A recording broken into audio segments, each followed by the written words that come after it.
नमस्कार दोस्तों, मैं हर्ष कुमार उदय प्रकाश न्यूज में आपका स्वागत करता हूं। दोस्तों, दिल्ली एनसीआर की आन बान शान बन चुके और ना जाने ही कितने टीवी चैनलों और फिल्मों में जिस सीन को दिखाया जाता है वो है प्रभु श्री राम जी के परम भक्त श्री हनुमान जी की विशाल 108 फुट ऊंची मूर्ति को। श्री 108 फुट ऊंची श्री हनुमान संकट मोचन श्री हनुमान जी की यह मूर्ति करोल बाग मेट्रो स्टेशन के पास स्थित है, जिसे वर्षों लग गए थे बनते हुए।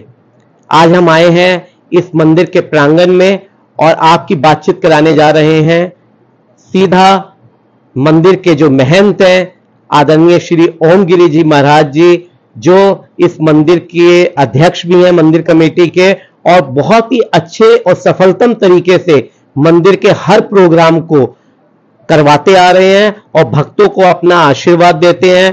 प्रभु श्री राम जी का और उनके परम भक्त श्री हनुमान जी का भी आशीर्वाद भक्तों को दिलाते हैं। हम सीधे बात करते हैं आदरणीय श्री ओमगिरी जी महाराज जी, जो इस मंदिर के महंत हैं। बहुत बहुत स्वागत है आपका। धन्यवाद। इस मंदिर की विशेषता के बारे में बताएं कि अपने आप में अलौकिक दिल्ली एनसीआर में देश का एक सर्वश्रेष्ठ मंदिरों में जिसकी गिनती होती है, और अधिकांश जो बॉलीवुड हो या टीवी इंडस्ट्री हो, कोई भी इंडस्ट्री हो, अगर दिल्ली की सूरत को कभी दिखाया जाता है तो वह हनुमान जी की ये विशाल प्रतिमा को ही दिखाया जाता है। तो सबसे पहले इस मंदिर की भव्यता, ये मंदिर किस तरीके से बना, इसके पीछे की क्या कहानी है, उसके बारे में हमारे दर्शकों को बताएं।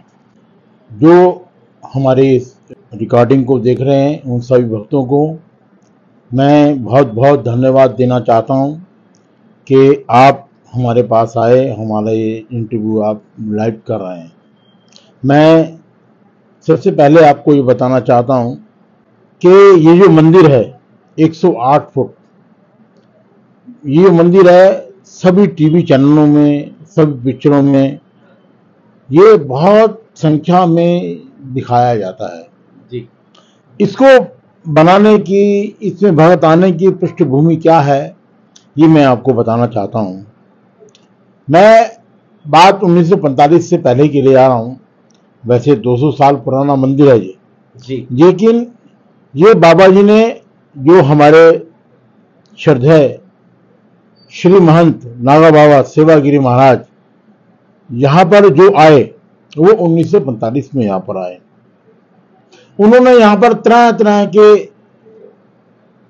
आयोजन करके, विभिन्न प्रकार के कार्यक्रम करके यहाँ पर भव्य और दिव्य, जहाँ पर यहाँ मंदिर का पुनर्निर्माण किया।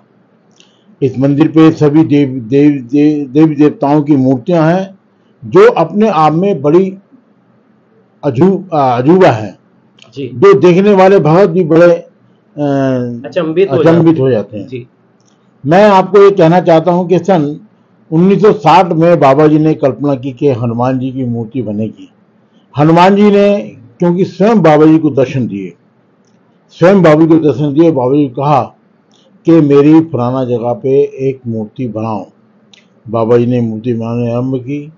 आज वो मूर्ति दुनिया की सबसे बड़ी मूर्ति, स्वचालित मूर्ति, ऑटोमेटिक मूर्ति, हाथ खुलने वाली मूर्ति, हाथ अपने आप खोलती है और बंद होते हैं, ऐसी मूर्ति जो दुनिया में देखने दिखाने लायक है।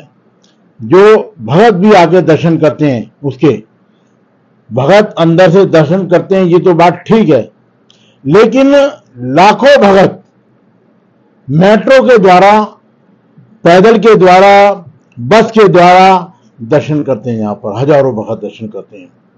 तो मैं ये कहना चाहता हूं कि ये मूर्ति अपने आप में विशाल मूर्ति है। इसको देखने के लिए, दर्शन करने के लिए यहाँ पर बहुत बढ़िया दर्शन करते हैं लोग। दूसरी एक बात मैं आपको बताना चाहता हूँ, इस मंदिर में 2-3 चीजें हैं, बहुत ही लाभदायक हैं, बहुत ही प्रेरणादायक हैं। अखंड रामायण का पाठ जी। कहते हैं यहाँ मेरा, यानी कि राम जी कह रहे हैं, जहां मेरा पाठ होगा वहां साक्षात हनुमान जी विराजमान होंगे।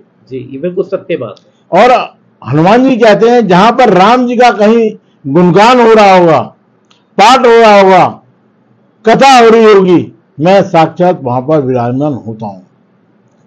तो यहाँ पर 1993 से यहाँ पाठ शुरू हो रहा है। तो ये लगातार 24 घंटे लगातार चल रहा है जी। तो इसको जो पढ़ते हैं वो कितनी देर का ये पाठ होता है और कितनी देर के बाद पंडित जी ये बदलते हैं इसको करने के लिए?